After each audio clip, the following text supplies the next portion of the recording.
सो Nifty ने closing दी है neutral, 9 points ऊपर है, जस्ट 24,624 के आसपास की क्लोजिंग है। निफ्टी बैंक नीचे, मिड कैप ठीक है, स्मॉल कैप बाकियों के कंपैरिजन में तेज।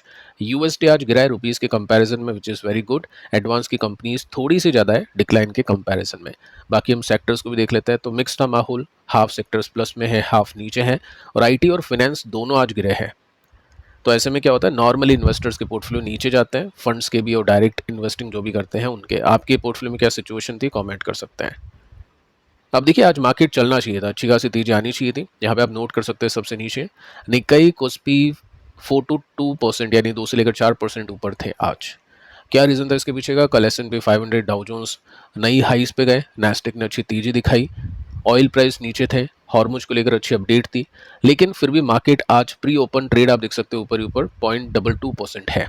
कम क्यों है, रीज़न क्या है, वही सेबी का नया रूल जिसकी वजह से क्लोजिंग बेसिस में तेजी हो जाती है और अगले दिन फिर वो पूरी तेजी नहीं मिल पाती है क्योंकि पहले ही मार्केट ऊपर चल जाता है। तो कोशिश है सेबी की अननेसेसरी प्राइस के अंदर तेजी मंदी को रोकना, लेकिन जो रूल आया है उसकी वजह से आप देख सकते हैं अननेसेसरी तेजी बनती है, उसकी वजह से अगली जो तेजी होती है वो पूरी हमको नहीं मिल पाती है। तो प्राइस प्रिडिक्शन भी काफ़ी डिफिकल्ट हो जाता है ट्रेडर्स के लिए। साथ में देखिए दोस्तों, कुछ कंफ्यूजिंग न्यूज़ आपके सामने। ईरान अभी डिक्लेयर कर चुका है कि कोई भी बातचीत नहीं है यूएस के साथ में। अब मार्केट तो ये सोच रहा है कि बातचीत होगी, डील हो जाएगी, ठीक है। उसके साथ में आप देखोगे तो यूएस कहता है कि एक जगह है, एक रूट है, साउदर्न रूट है स्टेट ऑफ हॉर्मुज में, वहाँ से जहाज गुजर सकते हैं। यूएस जो कमांडो है वो सुरक्षा करेगा उसको। साथ में फिर आती है खबर कि गल्फ ऑफिशियल, उनको लगता है कि 50-50% चांसेस है US Iran deal by Friday. तो जस्ट ये गोल गोल घुमाने की कोशिश की जा रही है जनता को, डील कुछ नहीं होने वाली है, जितना आपको भी पता होगा डेटा देखते हो तो। बाकी फिर भी ठीक है, पॉजिटिवली हम देखें तो डील हो जाती तो बहुत अच्छी बात है, लेकिन उसके बाद में टैरिफ की चिंता सताएगी। तो ब्रॉडरली तो बहुत डिफिकल्टीज है मार्केट के अंदर, अभी 50-50 चांसेस तो यहाँ पे मेंशन कर रखा है। साथ में आप देख सकते हैं ईरान और ओमान ने ये फाइनलाइज की है ड्राफ्ट स्टेट ऑफ हॉर्मुज को लेकर, और यूएस लिफ्ट करता है सैंक्शन ईरान के ऊपर। बहुत मतलब आप कह सकते हैं कि अननेसेसरी न्यूज़ आती है यूएस की तरफ से, ईरान की तरफ से, जस्ट मार्केट को एक तरह से झटके देने के लिए, कभी ऊपर कभी नीचे। बाकी कुछ है नहीं खास, कुछ मीनिंगफुल कोई डेवलपमेंट अभी होता नहीं है, जस्ट बोलने की बातें हैं। और इस न्यूज़ के बेसिस पे क्रूड है, क्रूड या फिर हम बोल सकते हैं मार्केट के ऊपर डेफिनेटली इम्पैक्ट होता ही है, चाहे वो पॉजिटिव हो या नेगेटिव हो। तो क्रूड फिलहाल हम देखें तो न्यूट्रल है, लेकिन $80 के नीचे है, विच इज़ गुड। अभी आप 81 से यहाँ पे इसको गिरता हुआ देख सकते हैं। और मार्केट हम देखें तो आज भी देखो वही सीन था, क्लोजिंग बेसिस पे ऊपर चला गया। अब कल अगर तेजी आने वाली होगी तो ये जो आज की मंदी है वो एडजस्ट होगी, वो सब चीज़ें आप देख ही पा रहे 2 दिन से। क्यों ऊपर गया 200 पॉइंट आखिरी मिनट के अंदर, वही end of day price discovery जो मेथड है वो चेंज हो चुकी है इस वजह से। निफ्टी के चार्ट के अंदर भी फिर दिक्कत आएगी, ट्रेडर जो ऑप्शन वाले कामकाज करते हैं उनको समझने में थोड़ी सी तकलीफ होगी।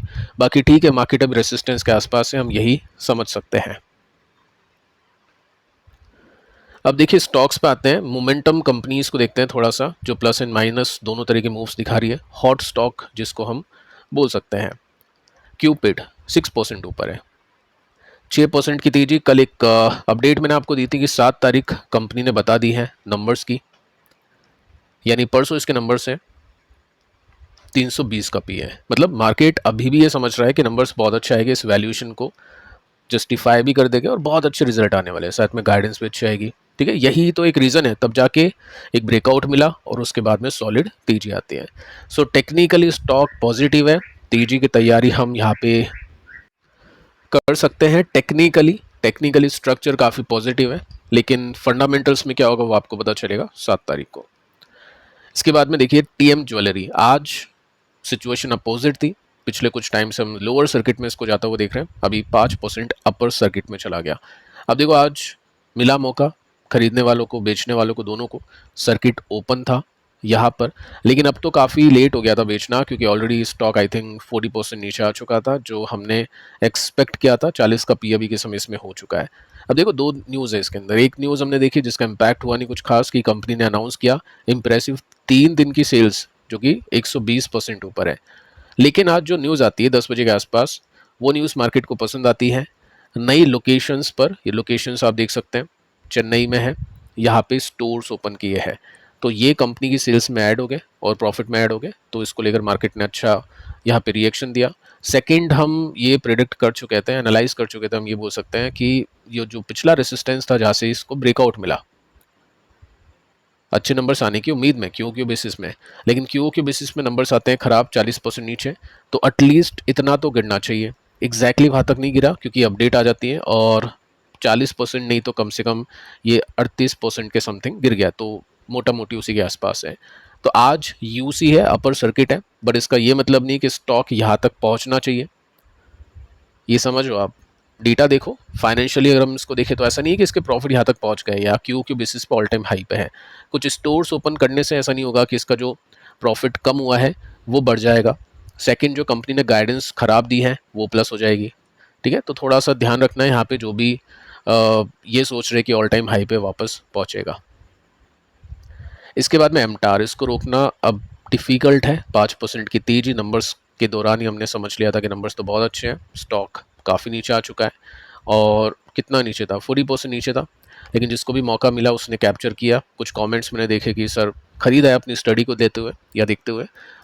अब देखिए यहाँ पे ऑल टाइम हाई का गैप कितना है, 30%, और यहाँ से कितना गैप था, 68%।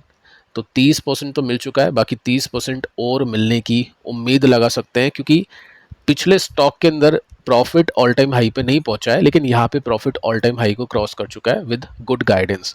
तो ये एक्सपेक्टेशन की जा सकती है यहाँ तक पहुंचने की। ऐसा नहीं कह रहा हूँ कि पहुंचेगा, जस्ट मैं आपको सिखा रहा हूँ कि किस तरह से टेक्निकल फंडामेंटल का जो मिक्सचर है वो अप्लाई कर सकते हैं अपनी स्ट्रैटेजी में, ताकि बेटर आपको डिसीजन लेने में हेल्प मिले। इसके बाद में देखिए आरआर केबल, 6% की तेजी। सो पॉलीकैब के रिजल्ट काफ़ी कमाल के आई के काफ़ी अच्छे, आरआर केबल के काफ़ी अच्छे। सो कल परसों हमने बात की थी आई के रिजल्ट को देखते हुए कि वायरन केबल में अभी भी है पोटेंशियल, टॉप नहीं बना है, यहाँ से और भी अच्छा कर सकते हैं। गाइडेंस भी काफ़ी कमाल की है, नंबर्स भी काफ़ी कमाल के हैं। नंबर्स आप देख सकते हैं इसके तो बहुत अच्छे आ रहे हैं। पिछले 4 क्वार्टर्स का डेटा आपके सामने है, सेल्स एंड ईपीएस दोनों में बीट है, यानी अच्छे रिजल्ट इसने दिए है। साथ में गाइडेंस हम देखें तो वो भी काफ़ी कमाल की थी। 28 तारीख को, 27 को इसके रिजल्ट आए थे। 20% की ग्रोथ एफएमईजी में एम करते हैं। उसके बाद में कुछ नए प्रोजेक्ट हैं जहाँ पे इन्वेस्टमेंट होगी कंपनी के। साथ में एक्सपोर्ट के ऊपर भी कंपनी का ज़्यादा अच्छा फोकस है, अच्छी कमाई हो सकती है यूरोप में, मिडिल ईस्ट में, ये सब चीज़ें मेंशन कर रखी है। और यूएस भी एक नया मार्केट इसके अंदर आ चुका है। सो अच्छी गाइडेंस है, अच्छे नंबर्स हैं, मार्जिन अच्छे आने वाले हैं, सेल्स अच्छी होने वाली हैं, और ये जो तेजी बनी है 100% की पिछले क्वार्टर में, ये जस्टिफाई कर जाती है, नंबर्स इसको जस्टिफाई कर देते हैं। साथ में एक ब्रेकआउट हो चुका है, अभी भी स्टॉक चल रहा है। तो ऐसी कंपनीज में सिंपल सा फंडा है, जब भी मार्केट गिरे इन कंपनी के स्टॉक्स भी गिरेंगे। तो कंपनी के रिजल्ट तो अच्छा आएंगे, पूरे मार्केट के रिजल्ट अच्छे नहीं आएंगे, ऑब्वियस है।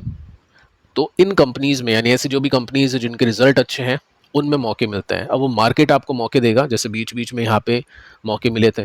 चलो ये तो प्रॉफिट बुकिंग थी नंबर्स आने से पहले की, जो कि नॉर्मल है, हो जाती है, उसमें कोई दिक्कत नहीं है। अब जो भी मार्केट गिरेगा इन कंपनीज के अंदर डेफिनेटली यहाँ पे अच्छा मौका इन्वेस्टर्स को मिलेगा। एक और कंपनी देखते हैं, नेटवेब, 3% की तेजी, और इसमें भी रिजल्ट अच्छे आ गए तो बच गया ये। अगर पिछले क्वार्टर की तरह रिजल्ट आते, ख़राब रिजल्ट आते, तो फिर तो तकलीफ़ें बढ़ती, यहाँ तक पहुँचता। लेकिन जैसे इसने ब्रेकआउट दिया उसके बाद से कंटिन्यूसली तेजी में है। नैस्डैक अच्छा कर रहा है, यूएस मार्केट अच्छा कर रहा है, एआई कंपनीज अच्छा करिए तो ये भी अच्छा कर सकता है, ऐसा हम अनुमान लगा सकते हैं। फर्स्ट रेसिस्टेंस ये है, अगला रेसिस्टेंस दूर है। अगर ये ऊपर वाला रेसिस्टेंस लेता है तो अभी भी 25% के आसपास का गैप इसमें दिखता है। तो ये कुछ कंपनीज हैं जिनमें अभी काफ़ी अच्छे मोमेंटम है, इनके ऊपर अभी नज़र रख सकते हैं, चेक कर सकते हैं। फिलहाल इस वीडियो में इतना ही। पिछले 4 वीडियोस आप देखना। मिलते हैं नेक्स्ट वीडियो में, तब तक के लिए बाय बाय।